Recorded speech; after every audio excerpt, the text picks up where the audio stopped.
So, afternoon everyone.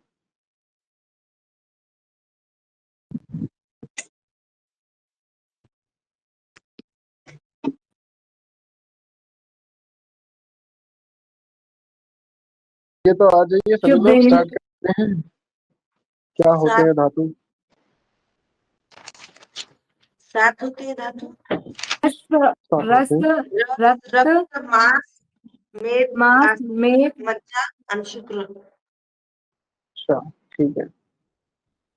चलिए, तो आज हम बात करते हैं त्रिदोषों के बारे में। ठीक है, त्रिदोषों के बारे में।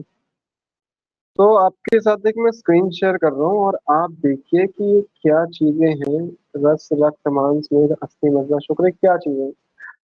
तो अगर हम बात करें यहाँ पर बॉडी की, जो बॉडी है ये आपकी किससे बनी होती है? Our body is made up of what makes our body? क्या लगता है आपको, क्या बनाता है? कौन, क्या चीजों से बनी है हमारी बॉडी? Water, fire, earth. ठीक है। So our body is made up of पंचधातु। Space, yes, 5 elements. पंच धातु नहीं, पंच दो, पंच तत्व। Space, air, fire, water, earth element. आकाश, वायु, अग्नि, जल, पृथ्वी। So out of these 5 elements, basically all of the elements are equally present in our body. So if we combine these 5 elements, we get some doshas. So like by adding space and air, we get Vat dosha,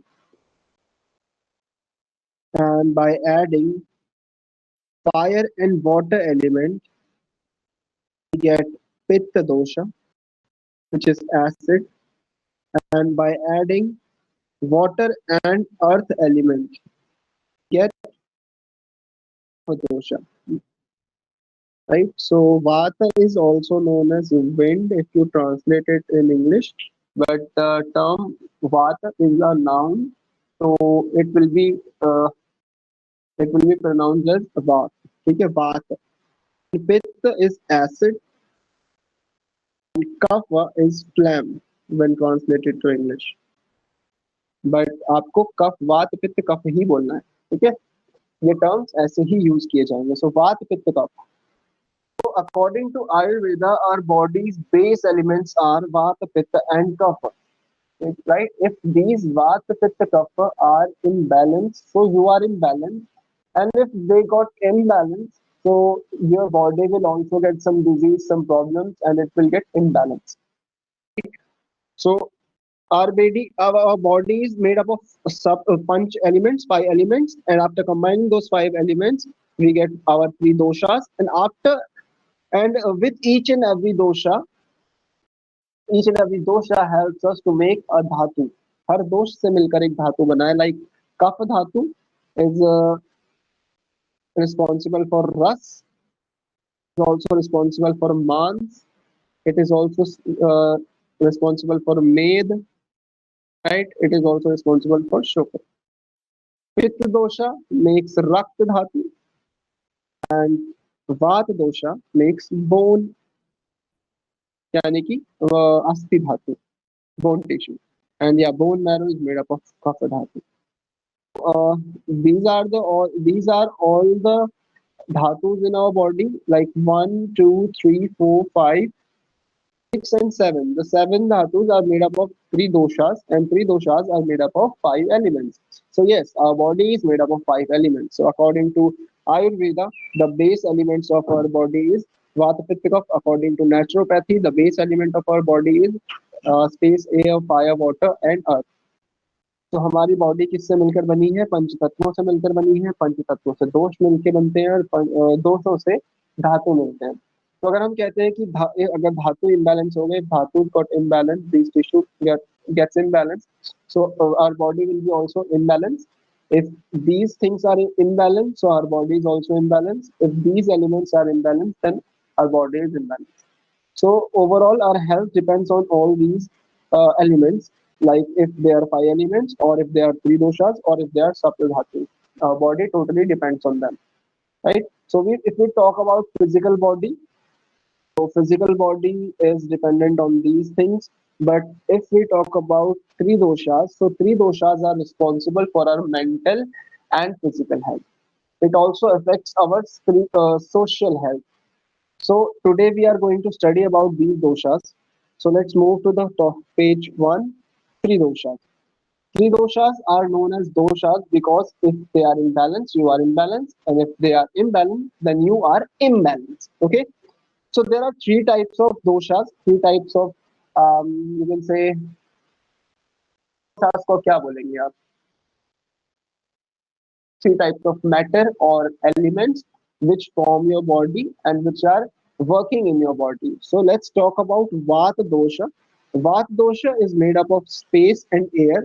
आकाश और वायु को मिलाकर बनता है वात दोष. It is responsible for all the movement in our body. जो भी हम मूव कर पाते हैं हमारी बॉडी में, each and every movement of whether it is the movement of our cells, blood, air, or whether it is a movement of our body. It is all just because of this Vata dhatu, right? Vata dosha. So there are some qualities of Vata. Vata की कुछ quality है, जैसे कि ये dry होता है. The Vata is dry. So yes, wind is dry. ये light होता है, हल्का होता है. Yes, तो wind is light. ये रफ होता है, ये सटल सूक्ष्म होता है, ये कोल्ड होता है, ये ठंडा होता है. ठीक है. So these are the qualities of Vata dosha. Dry, light, rough, subtle, and cold. So some problems can occur in our body if the Vata is imbalanced. If it is increased or if it is decreased, our body will face some issues. So let's see what is the role of Vata in our body. So all the voluntary and involuntary actions and functions in our body is just because of Vata. All the movements, like we are breathing in and out, so it is a voluntary as well as involuntary action. So it is because of what, like movement of our bowels, emptying our stomach, emptying our bowels, that is because of vata dosha. If we are able to move our hands up and down, if we are able to walk, if we are able to turn our neck from right to left, हम जो भी movement कर रहे हैं, it is all because of vata dosha. The circulation of blood, this is due to vata dosha. Beating of heart, it is because of vata dosha. Expansion and contractions of muscles, it is because of vata dosha. So vata dosha represents movement in outer world and inside our body. Movement is because of vata dosha. Okay. If it gets imbalanced, we can have different kinds of problems, like signs of vata imbalance. अगर वात imbalance हो जाता है तो क्या problems आपको देखने को मिल सकती है? So you can face rough skin, pain और pinching sensation in your body. You can feel dizziness, or which is also known as vertigo. Goosebumps, रोंगटे खड़े हो जाना. Astringent taste, जो कसैला स्वाद आता है मुंह में. कसैला स्वाद यानी कि जामुन खाने के बाद देखा है आपने, मुंह टाइट टाइट सा होता है, that kind of taste. तो वो कसैला स्वाद आता है अगर इम्बैलेंस हो जाता है. तो ये कुछ साइंस है. These are the symptoms that shows that your body is the vata is in your body is imbalanced or is about to imbalance. ठीक है, या तो होने वाली है या तो हो चुकी है. You can hear different kinds of sounds in air. You can have digestive issues like gas or constipation. You can have joint related problems, brittle bones, या कह सकते हो weak bones, कमजोर हड्डियां. You can face anidra. Anidra means insomnia, lack of sleep or difficulty to go to sleep. You can have difficulty in decision making. You can have anxiety. You can always feel fearful if the vata is imbalanced. So these are some symptoms which shows that vata is imbalanced or is going to imbalance. There are some treatments as well. हम इसको balance कर सकते हैं. So let's see how to balance it. So there is some things which we can use for treating the imbalance of vata, like we should have warm food, or we should get warm, right? We should avoid the cold environments. हमें ठंडक से बचना चाहिए, गर्मी लेनी चाहिए शरीर में. We should do grounding activities like yoga. Moisture आपको चाहिए इस टाइम पर, so you want water intake, you need to intake drink water. Daily routine should be fixed, like if you wake up at 6 a.m. so always wake up at 6 a.m. ठीक है, कोई आगे पीछे नहीं होना चाहिए. You should have a warm diet, you should have a oily diet and nourishing diet. आपको oily और nourishing खाना खाना चाहिए. गरम गरम खाना खाना चाहिए, ठंडा और बासी खाना नहीं खाना चाहिए.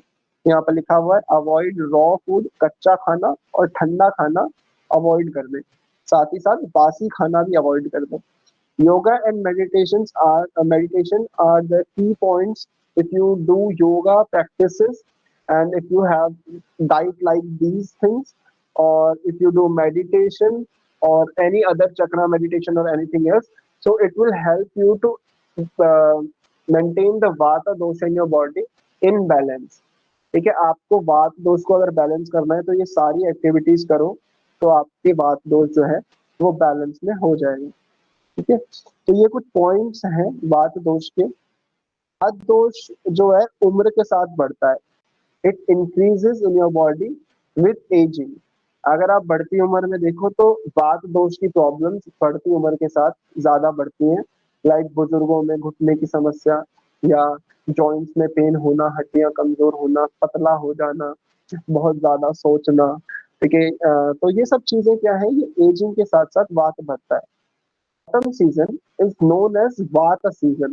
So as the winds and dryness increases in autumn season, ऐसे ही आपकी बॉडी में वात दोष बढ़ जाता है. ठीक है, तो वात दोष ऑटम सीजन में प्रधान रहता है. Vata dosha is dominant in gets dominant in autumn season. And if we अब ये जो चीजें हो ही गई है कि these are some treatments and these are the science that your body is imbalance. Vata in your body is in balance, and these are some functions which are governed by Vata. It represents movements. It has some qualities: dryness, lightness, roughness, subtleness, and cold. So ये Vata है. And if we then comes the Pitta dosha. Pitta dosha is made up of fire and water element. ये अग्नि और जल तत्व से मिलकर बना हुआ होता है. The dominant season for Pitta dosha is summer. तो समर्स में आप देखोगे एसिडिटी की प्रॉब्लम, ओवरहीटिंग की प्रॉब्लम, चिड़चिड़ा बने रहना. तो these kinds of things happens in summer. ठीक है, तो गर्मियों का सीजन है. पित्त, सिंपल सी बात है, एसिड जो है समर के सीजन में ज्यादा होगा. The qualities of Pitta dosha is oily, hot, sharp, light, and acidic. Light means light doesn't means lightness or less weight. It means light, प्रकाश. ठीक है, क्लैरिटी, शार्पनेस, ये सारी चीजें लाइट डिनोट करता है. ठीक है, तो ये ऑयली होता है, गर्म होता है, शार्प होता है, तीखा और प्रकाशवान होता है, एंड एसिडिक होता है. ठीक है, अम्लीय होता है. So it governs all the matter, all the energy in our body, and yes, all the metabolic activities, breakdown of your food, digestion, all the reactions, secretions like hormonal secretions, temperature of your body, decision making power, leadership qualities, and speech clarity. Clarity is just because of pitta. You are able to speak because of vata dosha, because movement is happening there, right? Speech is due to vata dosha, but the clarity in that speech, how sharp you are, right, that depends on pitta. कि आप बोलते हो वहां पर movement हो रही है, वो तो वात की वजह से है. लेकिन जो स्पष्टता, सटीकता आपकी बोलने में है, जो तेजी आपके बोलने में है, वो पित्त की वजह से होती है. कि भाई ये बात, जो ये व्यक्ति है सटीक बातें बोलता है, तो क्या मतलब है, वो है पित्त के कारण. ठीक है, and if it gets imbalanced, so you may face some symptoms or signs like skin eruptions or skin disorders like ulcers or pimples, acne. These are some problems you can face. And pus formation, अगर आपको चोट लगती है तो उसमें पस form हो जाता है, मवाद बन जाती है, तो जल्दी से ठीक नहीं होती है। You can feel unconscious sometime, you can have excessive sweating and there is a odor in your sweating. Then you can have a bitter or sour taste in your mouth, मतलब कि खट्टा और कड़वा स्वाद आपके मुंह में आने लगेगा। Excessive yellowness of stool, urine and eyes. Stool बहुत ज्यादा येलो, यूरिन बहुत ज्यादा येलो, आईज आंखें पीली पड़ने लगेंगी। You can have anger issues, you will feel irritated all the time. Inflammation, है ना, imbalance of pitta can lead to inflammation in your body. It can also cause acid reflux or acidity. Skin rashes हो सकते हैं, over heating यानी body का तापमान बढ़ जाना, ये हो सकता है। अब इसको फीवर नहीं कहेंगे, ठीक है, it is not fever. Over heating means you can feel your body more hot in summer seasons. You can face these kind of issues.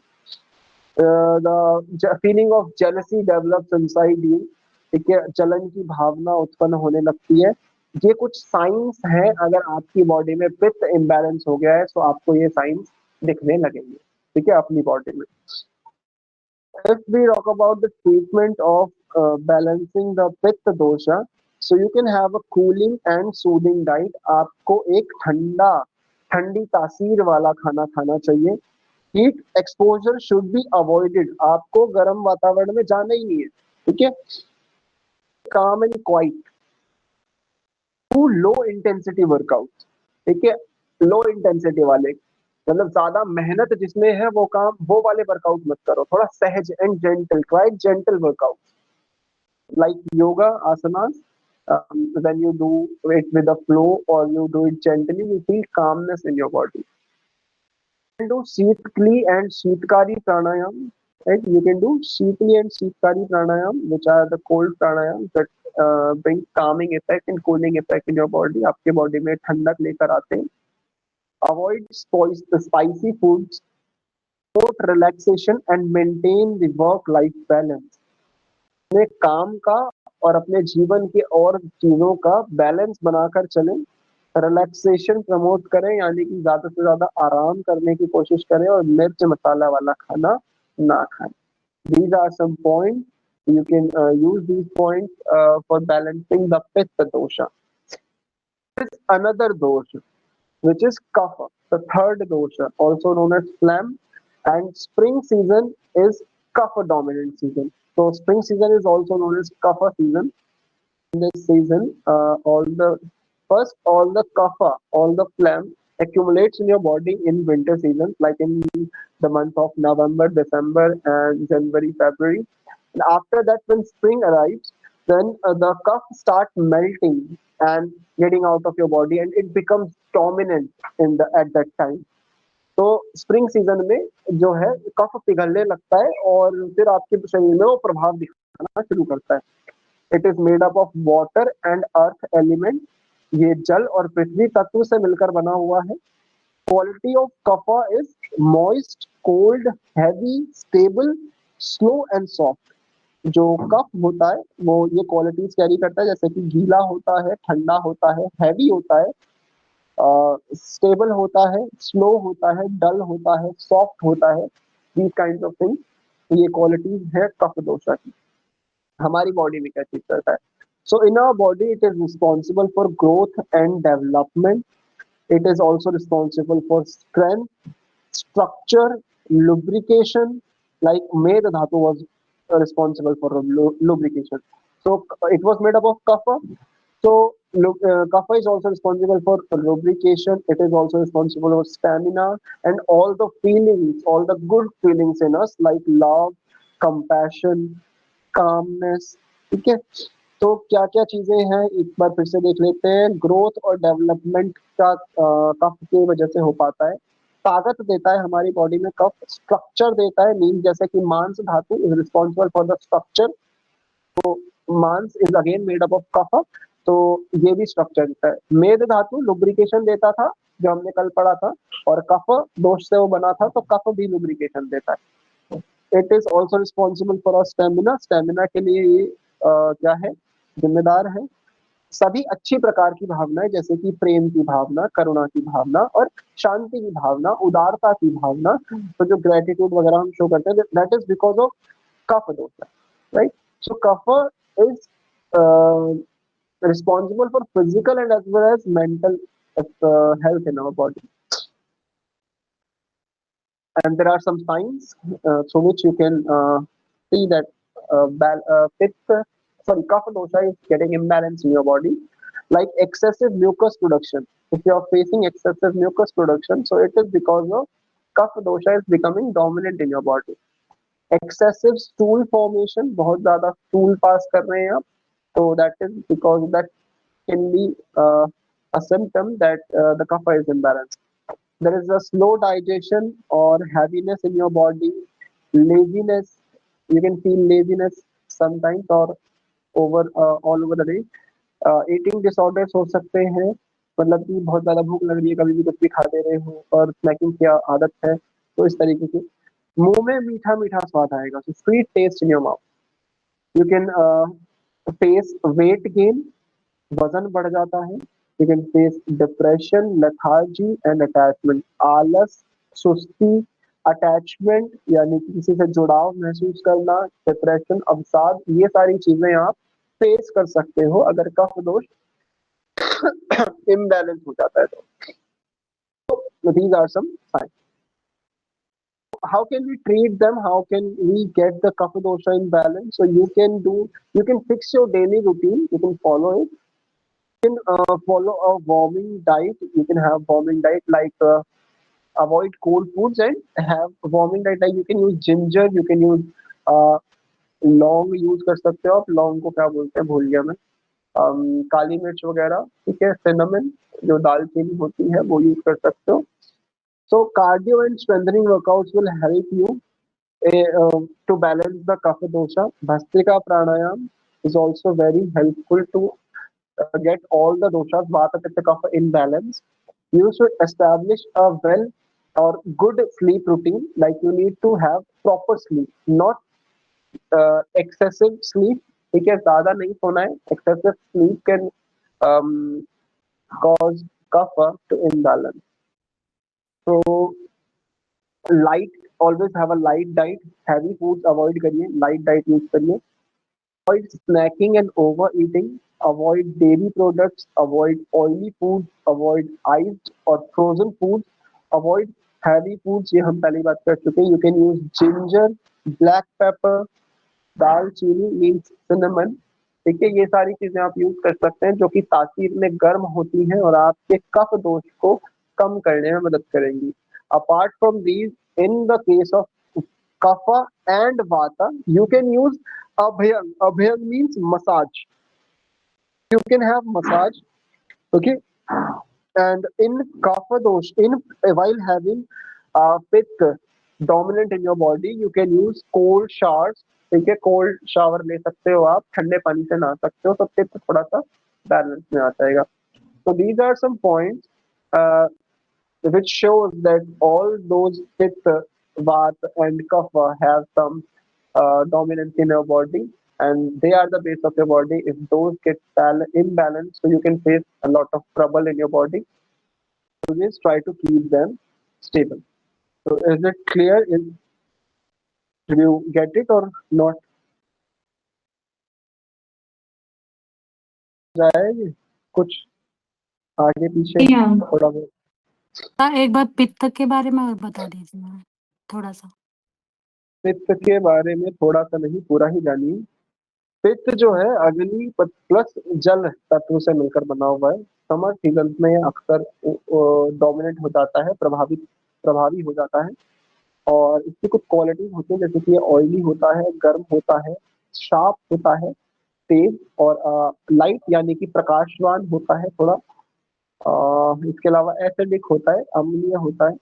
आपकी बॉडी में मेटाबॉलिक एक्टिविटीज के लिए, खाने को पाचन करने के लिए, रिएक्शन जो भी होते हैं, हार्मोनल सिक्रीशन जो भी होते हैं, बॉडी के टेम्परेचर को मेंटेन करने का रिस्पॉन्सिबल होता है. Decision making powers, leadership qualities and speech clarity, तो स्पष्टता और सटीकता से आप जो बात करते हैं, सोचने समझने की जो शक्ति होती है, उसके लिए पित्त रिस्पॉन्सिबल होता है. अगर आपकी बॉडी में इम्बैलेंस हो जाए तो आपको कुछ साइंस देखने को मिल सकते हैं, जैसे कि स्किन इरप्शंस यानी कि स्किन रैशेस हो जाना या अल्सर्स या फिर एक्ने वगैरह, पस फॉर्मेशन घाव का जल्दी ना भरना, उसमें मवाद बन जाना यानी चोट पक जाना।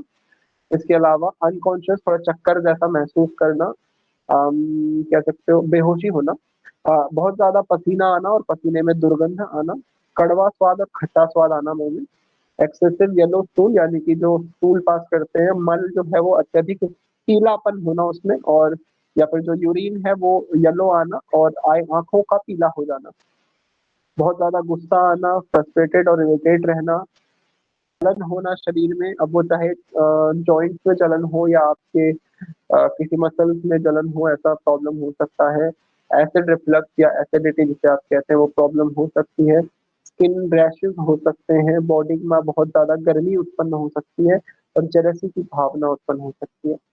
अगर आप इसको ठीक करना चाहते हैं तो आपको एक कूलिंग और ठंडी डाइट लेनी चाहिए, है ना, ठंडी डाइट होनी चाहिए, गर्मी में नहीं जाना है, हीट एक्सपोजर को अवॉइड करना चाहिए, जेंटल वर्कआउट करने चाहिए जिसमें सांस फूले, ऐसा वर्कआउट नहीं करना चाहिए, बॉडी में गर्मी जनरेट हो ऐसा वर्कआउट नहीं करना चाहिए, कामिंग वर्कआउट और एनर्जी को ट्रैक करना चाहिए। शीतली शीतकारी प्राणायाम ये आपकी मदद करते हैं आपकी बॉडी को ठंडा रखने में। स्पाइसी यानी गरम मिर्च मसाले वाले जो प्रोडक्ट्स हैं वो आपको अवॉइड करने चाहिए, रिलैक्स करना चाहिए ज़्यादा से ज़्यादा, और वर्क लाइफ बैलेंस यानी कि काम और बाकी जो जीवन है आपका, बाकी क्रियाएं हैं उनमें बैलेंस बनाकर चलो, क्योंकि ऐसा ना हो कि काम के स्ट्रेस के चक्कर में पित्त डोमिनेंट हो जाए।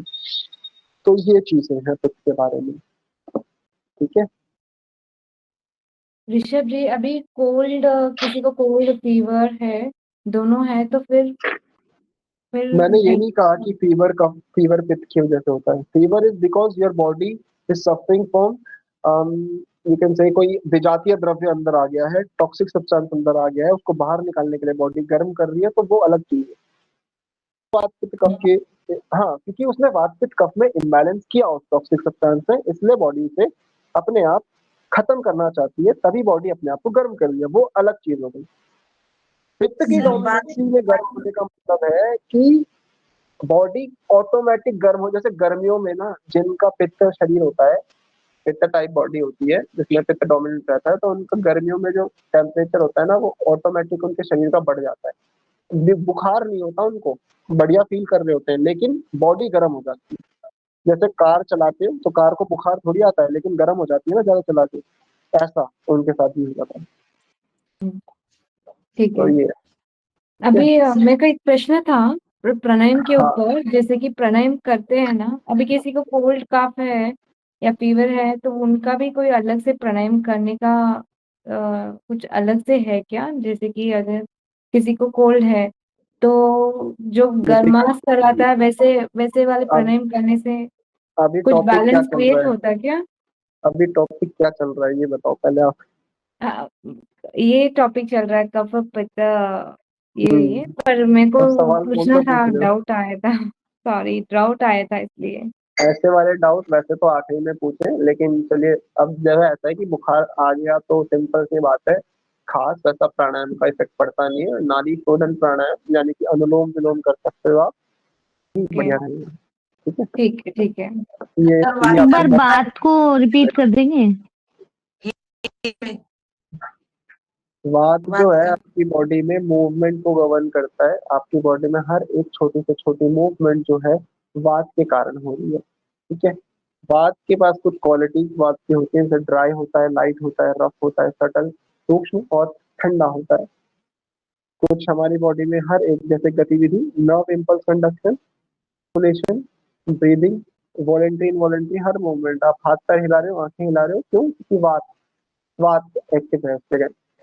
इसके अलावा अगर बात इम्बैलेंस जाता है आपकी बॉडी में तो आप साइंस देख सकते हो कि रफ बॉडी होती है, पेन या पिंचिंग सेंसेशन, यानी बॉडी में जो भी दर्द होता है वात की वजह से होता है।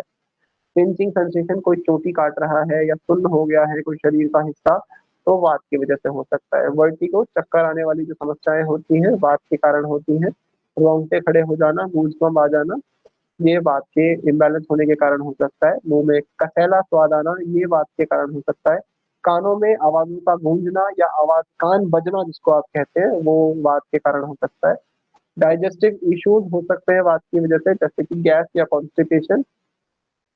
इसके अलावा जॉइंट कमजोर पड़ते हैं, दर्द होता है जॉइंटों में भी।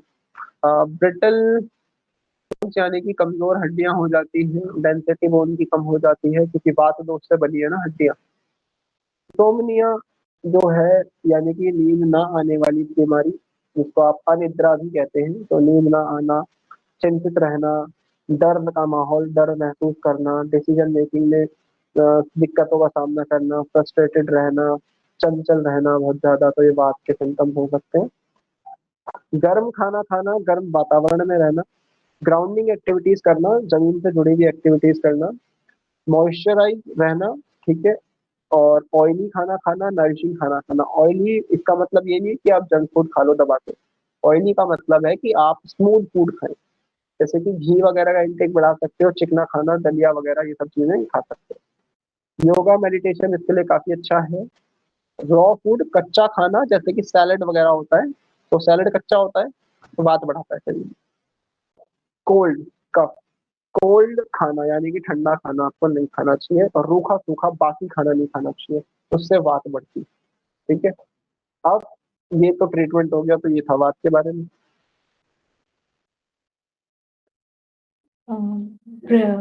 ऋषभ जी, एक प्रश्न आ रहा है। अभी आपने कहा सैलड वगैरह नहीं खाना है, तो फिर वो सैलड सैलड खाने से लाइक अदर बैलेंस का भी होता है ना, जैसे कि कूलनेस क्रिएट करना हो तो वाटर कंटेंट को मेंटेन करना हो तो सैलड खाने के लिए बोलते हैं। तो जब करना हो तब करना है ना, जब आपको पता है कि आपकी बॉडी में ऐसा कुछ है। ऐसे तो डॉक्टर सलाद खाने के लिए मना भी करता है, केसेस कई बीमारियों में सैलेड खाने के लिए मना भी करते हैं। हम्म। तो कच्चा खाना नहीं खाना है, थोड़ा सा पका लो, ठीक है। तो ये है।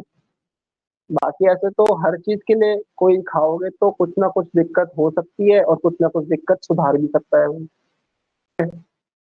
तो यही है। कई इश्यू हो तो उस वहां पे अवॉइड कर लो, जहाँ पे चाहिए तब ले लो, है ना। यही तो चीज है। दवाई कौन सा रोज खाते हैं सब, जब चाहिए होती है तब खाते हैं, ये चीजें हैं। ऐसे ही हमारे यूनिक ट्रीटमेंट लेने चाहिए। मान लो किसी को बात है तो वो ठीक होकर के वो पित्त में कन्वर्ट हो सकता है बाद में, बाद में मतलब जो होता ऐसा है वो, कुछ नहीं होता, ऐसा कन्वर्जन नहीं होता कभी भी। मतलब अगर ये किसी की बॉडी में बात का इशू है तो वो बात का ही रहेगा, मतलब ठीक हो सकता है लेकिन कफ में वो नहीं होगा, वो ना कन्वर्ट नहीं होगा। नहीं नहीं, देखो एक ही बारी में होना होता है ना, एक ही बारी में होना होता है, वो हो जाता है। जैसे चीज है, जैसे डायबिटीज है, तो वात और कफ की वजह से होती है, ठीक है। ओके। उसमें फिर कभी कभी क्या होता है कि ब्लड प्रेशर हाई ऊपर नीचे हुआ तो पित्त के कारण हो गया। तो दोष आपस में फ्लक्चुएट करते ही रहते हैं, इनको मैं वही बैलेंस पूछ में रही हूँ कि बनाने के लिए। फ्लक्चुएट करते हैं क्या, मैं वही पूछ रही हाँ, थी आपसे। फ्लक्चुएट तो करते ही रहते हैं। Convert okay. वाला सिस्टम नहीं है, बस ये होता है कि आपने कुछ खाया जिसने पित्त को ट्रिगर किया, तो पित्त की कोई प्रॉब्लम हो सकती है। वो भी लंबे टाइम तक अगर आप सेम चीज करते रहोगे तो होता है, ऐसा नहीं कि आज खा लिया तो ऐसा कुछ हो गया। नहीं नहीं, जैसे लंबे ओके। समय तक आप करते रहो तो एक चीज कोई ट्रिगर हो गया। मान लो किसी दिन आपने फिर बात पित्त वाला खा रहे थे अभी तक, तो पित्त बढ़ गया आपका और कोई प्रॉब्लम होगी, और बाद में आपने कोई ऐसी चीज खाई जिससे गैस बन गई तो वात बढ़ गया। फिर कुछ ऐसी चीज का इंटेक किया जिससे कफ बढ़ गया। तो कुछ ये सब चीजें तो फ्लक्चुएट करती रहती है, इसमें ऐसा कुछ नहीं है कि कन्वर्ट नहीं होते, वो तो जैसा आप खाओगे वैसा हो जाएगा, ये होता है। ओके। जी सर, थैंक यू। बाकी ये हमारे मन को और शरीर को दोनों को ही प्रभावित करता है, ठीक है। सबके अलग अलग बॉडी टाइप्स होते हैं, ठीक है। जरूरी नहीं है कि अगर कोई व्यक्ति कफ वाली चीज खा रहा है तो उसका कफ बढ़े, ऐसा जरूरी नहीं है। जैसे कि कई लोग रात को आइसक्रीम खाते हैं, कई लोग ठंडियों में भी आइसक्रीम खाते हैं, उनको जुकाम खांसी नहीं होती। लेकिन कई लोग वो गर्मियों में भी ठंडा आइसक्रीम वगैरह खा लेंगे तो उनको नाक बंद जुकाम वगैरह हो जाएगा गर्मियों में।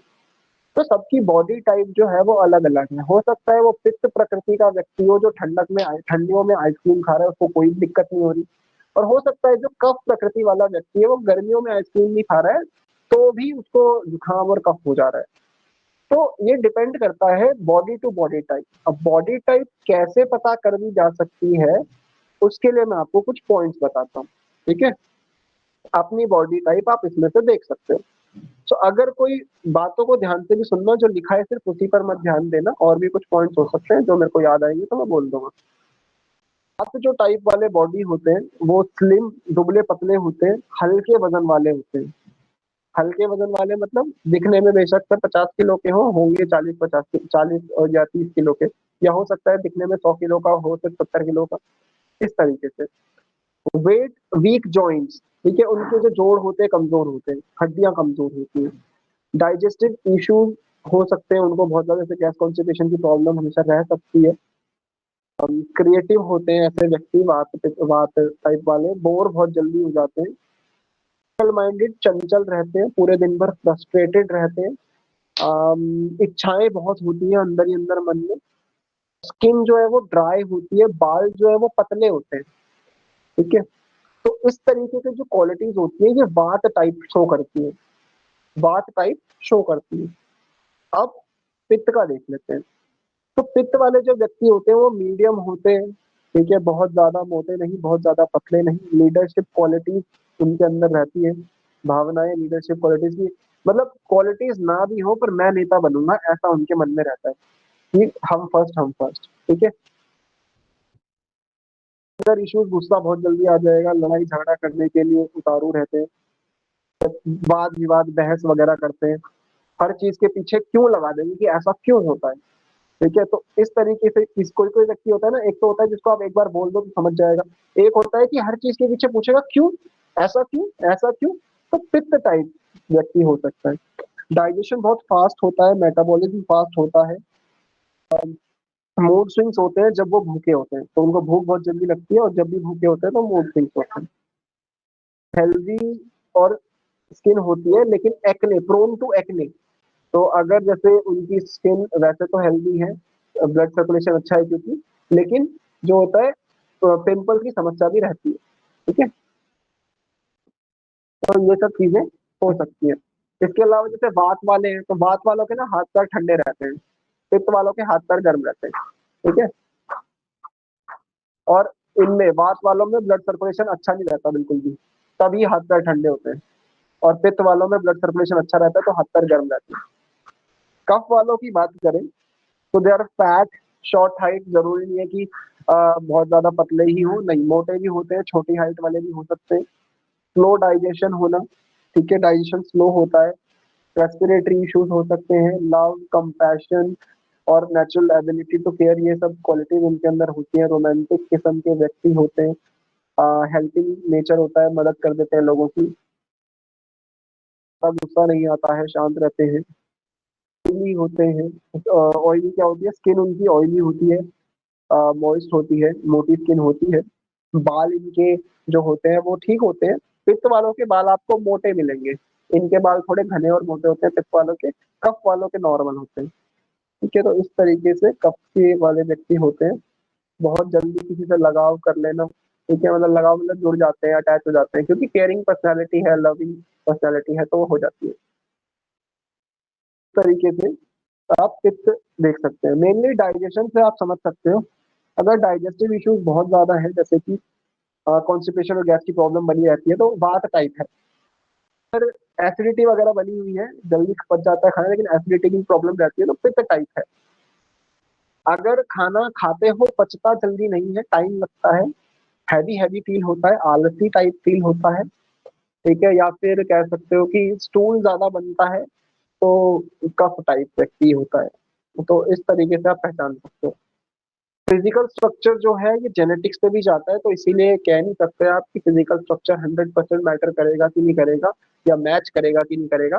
लेकिन बाकी जो पर्सनैलिटी ट्रेट्स और डाइजेस्टिव जो इश्यूज हैं ये जरूर मैच कर सकते हैं, ये आपको 100% बता सकते हैं कि ये व्यक्ति कौन से टाइप का है।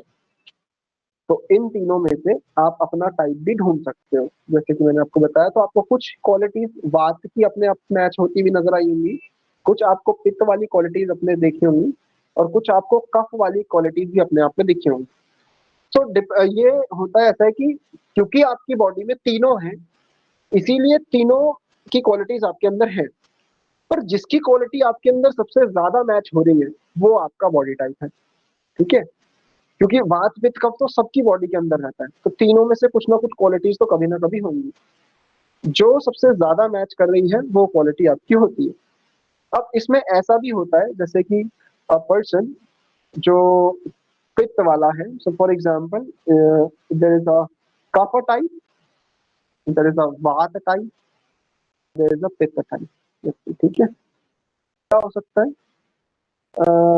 एक तो हो सकता है कि इंडिविजुअल कफ टाइप, इंडिविजुअल वात टाइप, इंडिविजुअल पित्त टाइप। एक हो सकता है वात पित्त कॉम्बिनेशन, एक हो सकता है कफ वात कॉम्बिनेशन, एक हो सकता है कफ पित्त कॉम्बिनेशन। ठीक है, सो 3 टाइप्स तो हो गए, 1 2 3 एंड देन 1 2 एंड 3, तो टोटल 6 टाइप्स हो गए। And there is one more type कि अगर तीनों चीजें आपके अंदर बराबर बराबर क्वालिटीज है तो +1 is equal to 7 types of body types होते हैं। ठीक है, बॉडी टाइप कितने होते हैं? 7 प्रकार के। इन्हें क्या कहते हैं? इन्हें कहते हैं देह प्रकृति, बॉडी टाइप, देह प्रकृति, इनको ये कहा जाता है। तो टोटल 7 प्रकार की होती है। सबसे अच्छा होता है कि तीनों क्वालिटीज बराबर मात्रा में हो, और सबसे बेकार होता है कि डबल डबल वाली क्वालिटी बेकार होती है। इनमें से अगर इंडिविजुअल वालों में से बात करें तो सबसे अच्छा कफ टाइप होता है। ठीक है, तो क्योंकि ये तो बॉडी के उस पर बात है कि हेल्थ के ऊपर डिपेंड करता है कि ये सबकी कौन सा अच्छा है कौन सा बुरा है। वैसे सबकी बॉडी अलग अलग होती है, ये आपके हाथ में नहीं है कि आप वात पे टाइप बनना चाहो या पित्त टाइप बनना चाहो या कफ टाइप बनना चाहो, ये जन्म से ही निर्धारित होता है। तो आप इसमें डिफरेंशिएट नहीं कर सकते, आप इसको चेंज नहीं कर सकते। पूरे जीवन भर जो आपकी बचपन से क्वालिटी है वही टाइप आपका पूरे जीवन भर रहेगा। ठीक है, ये जन्म से पहले ही निर्धारित हो जाते हैं, depending on the genetics and depending on the behaviour and food items eaten by mother and father. ठीक है, उन पर डिपेंड करता है, ऐसा होता है। लेकिन इनको आप What you balance, said is like kapha is the best, you're saying, sir? Kapha body type. kapha body type is the best body type for being a good person. ठीक है, and if we talk about all the 7 types, then the balance of vata pitta kapha body type is the best, because you can manage the vata pitta kapha if you have all the 3 qualities. ठीक है, तो ये है। आपने भी बताया था जो आप मतलब आइसक्रीम खाते हैं, तो सर मैं सर्दियों में बहुत ज्यादा आइसक्रीम खाती हूँ, ठंडा पानी भी पीती हूँ, तो मुझे वैसे खांसी जुकाम होता नहीं है उसकी वजह से। वैसे घर में मुझे सब बोलते भी रहते हैं, तो मेरा ना मन करता है अंदर से कि कुछ ठंडा खा लो या ठंडा पी लो। हाँ, तो और ठंड लग गई आपको? वैसे नहीं मुझे कभी नहीं लगती हाँ, तो पित्त टाइप है। है। ठीक है, ओके सर। तो पित्त वाले जो है वो ठंडक महसूस, वो बर्दाश्त कर सकते हैं ठंड आराम से, है ना। उनको गर्मी ज्यादा लगती है, वो गर्मी बर्दाश्त नहीं कर सकते।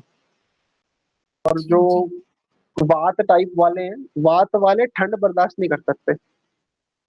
नहीं और सर, जो वैसे तो मुझे खांसी जुकाम वैसे रहता है, वैसे मेरा जो नाक और गले का थोड़ा सेंसिटिव सही है मामला, पर मुझे उसकी आइसक्रीम की वजह से कभी कुछ होता नहीं है।